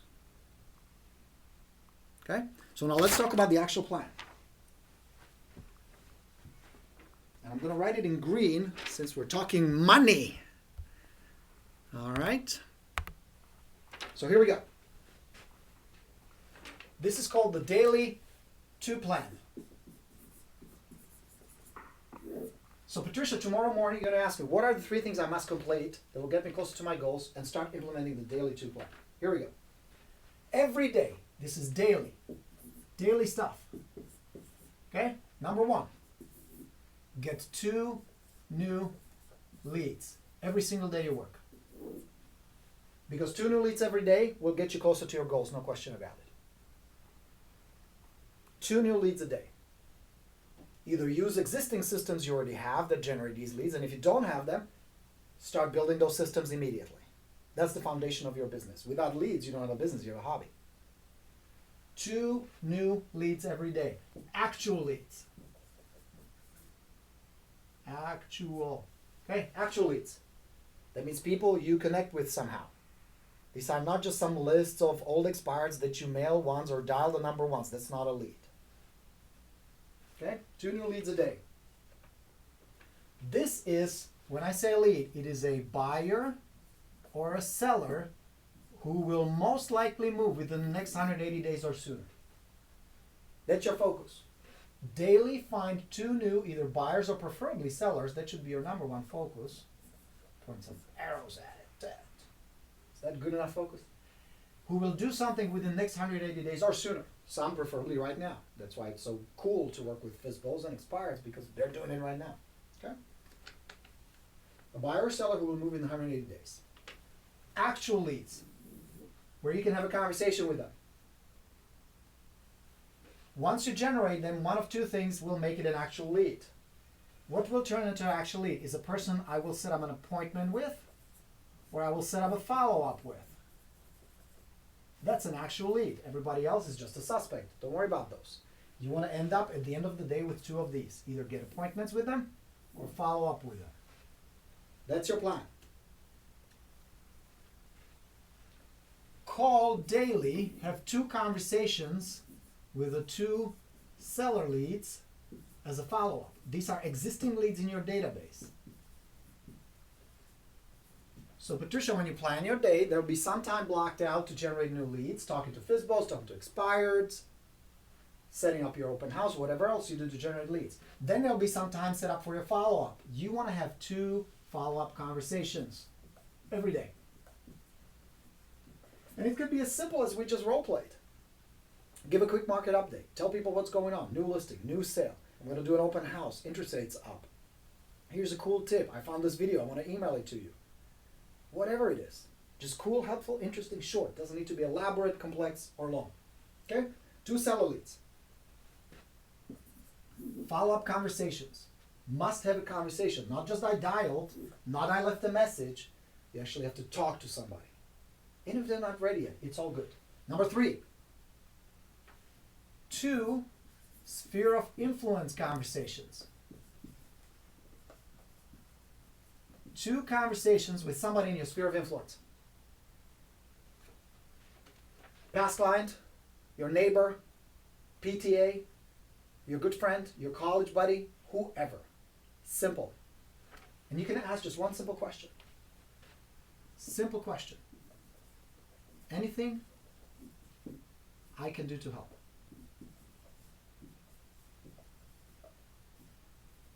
Is there anything I can do to help? Do you need anything? Can I help you in any way? Be helpful. Be cool. Offer to be first. Now, if it's not your past client, if it's, let's say, a mechanic, a doctor, offer referral first. Hey, Dr. Smith, by the way, you guys have been great. I love visiting with you guys. The practice is fantastic. How would I know somebody's a good patient for you guys? Can I send you some referrals? Be first. Offer it first. Be helpful. Anything I can do to help. Have 2 of these conversations a day. Have a lunch with your past clients if you can. Have a chat with your neighbor. But have actual 2 conversations. You don't have to shove down their throat that you're a real estate agent. This is not about passing business cards. This is not about, do you know of anybody who wants to buy, sell, refinance in the next 180 days? Don't do that crap. Be cool. Be helpful. Be kind. Be nice to people. Treat them well. Treat them the way you like to be treated. Seriously, golden rule. But have 2 conversations. And number 4, all of these must be done before your day ends.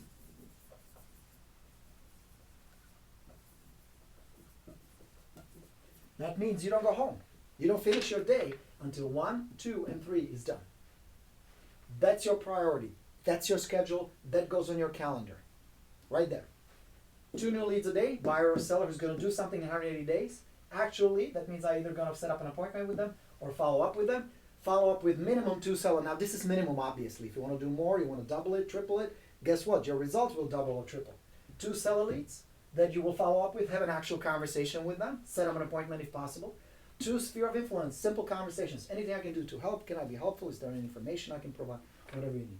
Day is not done until these things are done. That's the plan, the 2 plan. Do this daily. Put this on your calendar daily. And watch what happens. You start early. You plan these out. These are important. This needs to be done first. Before you can screw around with Facebook, answering emails, doing phone calls, and working on marketing, and God knows what else. This is your top priority. This is your business. Generate leads, follow up with people, set up appointments, connect with your sphere of influence, build a network. You're going to have an amazing Borino, year. can I ask you a question? Please do. I think where I get hung up on is that if for some reason, let's just say that day I don't have a lot of numbers in front of me, I haven't spoken to the people, whatever, do I get in my car and just drop off packages at their...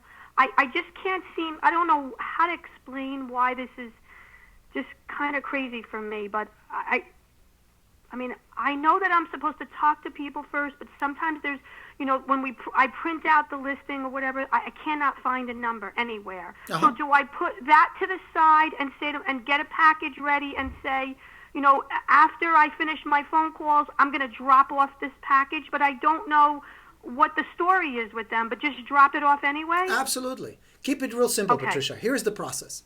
You start in the morning. There is that whole training, and I know you were on the Listing University. You watch it, how to get your day organized. You start with meditation or yoga or exercise. Right. Get I've the been body starting to mind do over. that where I get up really early. Yeah. I come downstairs, I put on the morning matrix, Oh, good. and then awesome. and then I work out a little bit, and then I get ready, and then I don't know. Then one thing happens. Like today, I had a shovel and this and that, and before I know it, it's 10:30. It's like I can tell you and then, one thing. Sometimes even the best planning will derail your day. The weather can derail it. Be okay with it. Stay flexible. It's life. Okay. We have days where our kids stay at home and we have to kind of improvise and figure out a way around it. It's just life. That happens. So be okay with it. Do the best you can with what you've got. Because at the end of the day, just ask yourself, did I do my best? And the chances are you probably did. But here's the process. I have another problem that I know you're going to say. Well, let me address the first Listen, one. You got to Hang get over it. Hang on. Making those phone calls at 8 a.m. Mm-hmm. is just something that I'm not comfortable with, and I know it's not about me being comfortable, and I know what you're going to say, so I've got to find a way around that. So it's okay to call people that early? Call them at 6 a.m. I have agents who call at 6 a.m. Now, I know there are different laws and rules. I don't want you to get in trouble. Follow the rules and rules. I'm just telling you there are some agents who call very early. So 8 a.m. is nowhere near as early as some other people. But let me walk you through the process. So first you call. You pull the expireds, use LandVoice, RedX, Vulcan, whatever system you use. You call who you can call. Those that you either no conversation, they were not there, or no phone number, will get a package. Okay? Okay. But also those that you called and did have a conversation and they say, okay, we want to talk to you, we're thinking about selling, will get a package as well. So the step 3 is you get the packages ready with the cover letter. They are pre-assembled. Get these ready, like 30, 40, stack of them. You don't have to do it one by one. Get a whole bunch ready. Okay. All you insert is the market updates and a cover letter. And then you drive and you talk to maybe 2, maybe 4, maybe 6 a day. Minimum should be 2. Realistically, you can do 4, and if you really push it, you're going to do 6. If they're home, you have a conversation with them. You ask the core questions and power questions from Core Influence. And then out of those conversations, one of 3 things will happen. Appointments, follow-up, or delete them, drop them. Then you go back to your office and you're going to update your contact management system based on the outcome. And that's the daily routine. Super simple. I understand. I have to get my packages ready. Well, yeah, you do. But more than that, here's the real deal, Patricia.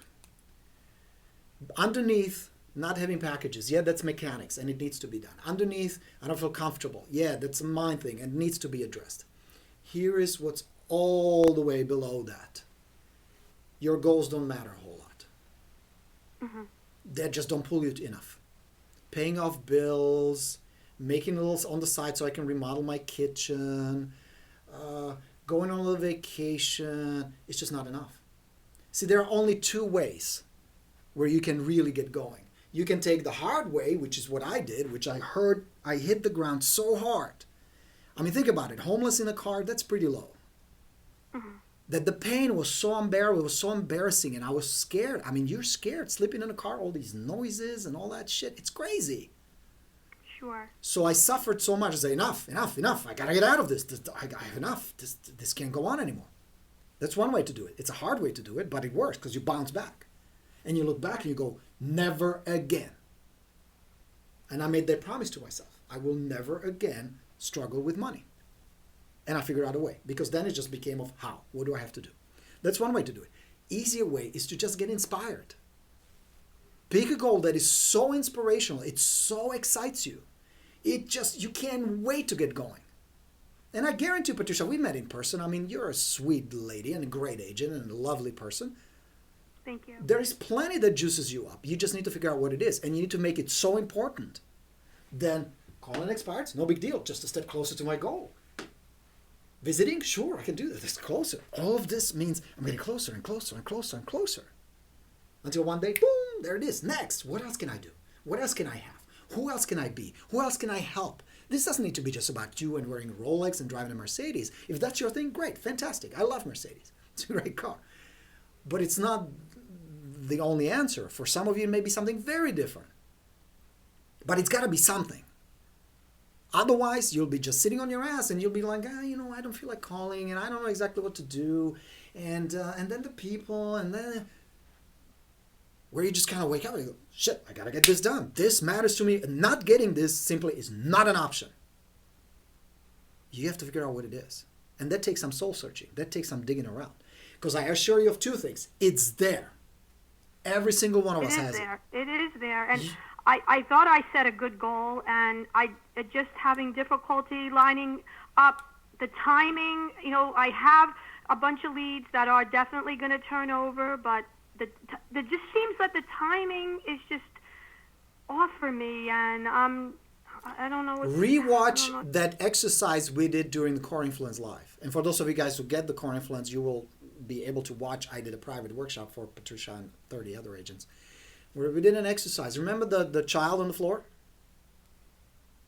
Yes. Remember that? Yes, I did it with you. You did it with me, exactly. That's why I bring it up. Yes. That's the intensity you need to bring to the game. Right. That's what I'm talking about. Make your goals and your desires that important, that big.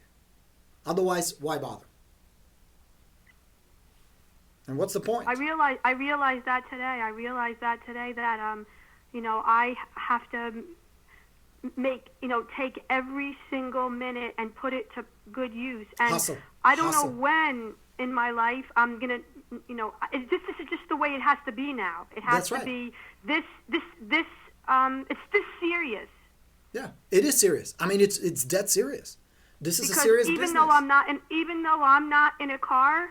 My situation isn't as bad as that. Sure. My situation is not good as a result of having to come out of a very bad marriage. Very good point. I've been compromised, and I've been fighting my way for years and years and years and years. And here's the thing, Patricia. I'm definitely better off than I was, but I'm not where I need to be. Yeah. And I totally hear what you're saying. The problem is with somewhat of a comfort. Like your house is just comfortable enough. Your car will get you by. It's not great, but it drives. That's really not it. It's real. I'm really super 100,000% not comfortable at all. Good. Then what do you think is the biggest obstacle that's preventing you from doing this like clockwork, really hustle, really going and jamming? What do you think it really is? Underneath all that. The biggest problem is each day I have to fight to say, should I stay in this business? I don't know if I can each day because I'm really in that bad a shape. Financially, I don't know if I really can stay in the business. That's what I have to fight every single day. Now, notice this. It's that bad for me. How there is no joy in what you do. When I say work hard and hustle, I'm not saying suffer. I'm not saying struggle. That's a construct we made. I'm not struggling because I'm struggling because it's not about the business. It's not about the people. Things are gonna happen. Mm-hmm. It's just I can't get my circumstances don't seem to be able to line up with the time frame of real estate. That's not their fault. It's my situation. Sure. And I will offer you a solution that worked for me. I suddenly realized that being homeless, it will take me some time to rebuild my business. Not to mention the business requires some investment of money and time and all that. Get rid of the pressure. My pressure was I didn't have enough cash to buy food and to buy gas and to have an apartment. I became a bartender. I was bartending at night. That relieved the pressure. How? My pressure was cash. Get something to supplement my income? Sure, if you have to, do what it takes. Here's the thing. Find a way to enjoy the business and be passionate about it. This is not about struggle. When I say hustle, when I say work hard, and it's not an easy business, that doesn't mean it's not an enjoyable business. What I sense from you, Patricia, is there's some sense of struggle and pain and fear. No, but it has nothing to do with real estate. But it reflects on real estate. See, people pick up on it because when you have a conversation with the client, they sense that. Just like I sense it now from your voice. So relieve that first if you can. And then going back to what we talked about throughout the day, do the best you can with what you've got. Do the best you can with what you've got. Change what you can change. Don't worry about the rest. Just keep going, keep hustling, keep doing what works. Make sense? Okay. Yeah? Yes. Things can turn around quickly. This doesn't need to be a long, hard struggle, especially for you. You know the market well. You have the personality, you have the skills. It's just going to be I know that I'm good at what I do. It's just that hasn't, because last year my family made me come out of the business, then, doing odd jobs, and then I said, I can't, this isn't for me. I need to be back into real estate, and I put $1 million deal together in November, and I've been living off of that, and now here I am at the end of the road. I don't have, because I've got leads that I've worked ever since that day, but they're just not turned over yet. I will give you a tip that helped me a lot. Yes. I read a book by a very smart lady. Her name is Katie Byron, Byron, first name Katie. It's called Loving What Is. It has nothing to do with real estate, and it has everything to do with real estate. Just read it. See what you think. Okay. See if it will help you kind of shift perspective, ask different questions, and give you a different view of what's possible. Okay? Okay. Yeah? All right, ladies and gentlemen. That was Patricia. As you can see, sometimes this can be pretty tough. This business can take its toll. But what I sense from Patricia and everybody else is the desire to make things work. And that's really why I'm here. That's why I do what I do. Because if this doesn't really matter, if this was just like, if I make it work, great. If not, no big deal. I wouldn't waste your time. You wouldn't waste my time. You're here to learn, to get better. You're here to prove something to yourself and to people around you, because I know how family doubts you. I had people tell me this is a crappy business to be in and all that. You want to prove them wrong, but you want to do a good job for your clients, and at the end you want to make money, so you build the lifestyle for your family, for people that matter in your life, for yourself. You owe it to yourself, because like Patricia was saying, this is no joke. This is serious stuff. What are you giving up by not doing the steps you must be doing, the plan that we talked about, the 2 a day? There's a lot at stake, but there's also a lot of possibility, a lot of opportunity. Check out the Top Confidence. It's a really good program. Visit topconfidence.com, the Core Influence program. Really like it. If you don't have the new Expired Plus, you might want to look into it. It's the expiredplus.com. Ladies and gentlemen, my dear Rockstar agents, this is your Coach Borino. Thank you so much for being here with me today. Thank you all of you guys who called and asked questions. We're going to do this again. My next offer, for those of you who are part of the List University, we're going to do a intervention, real estate intervention. That's going to be a lot of fun. More programs coming your way. We are working on the FSBO Plus. It is coming. I've been writing it. I've been working on it, but it's slow going. So bear with me. Once I want to deliver something that's really good that you will enjoy and get a lot of benefit from and make money from, and it really will make the difference in your business and people's lives. Your Coach Borino, signing off as always. Let's go get them. Thank you for being here today. If you have any questions, let me give you my contact information. Do I have it here? I don't think I do. It is borino@expiredplus.com. Shoot me an email, or you can call our office, visit our website. Let us know if there's anything I can do to help you out. Thanks for being here. Have a wonderful rest of the day. For my friends like Larry, I saw your comment there, 6 feet of snow in Boston, or 7, right? That's pretty crazy, so stay warm, be safe. For those of you on the West Coast, damn you. I miss California on days like these. But then again, I got to tell you, it's beautiful out there. It is lovely. Check this out. Did I show you this picture? Oh, I did. Look at that. That's my view right now. Pretty nice, right? Your Coach Borino signing off. Thank you very much. Have a great rest of the afternoon. I'll talk to you real soon. Bye, everybody.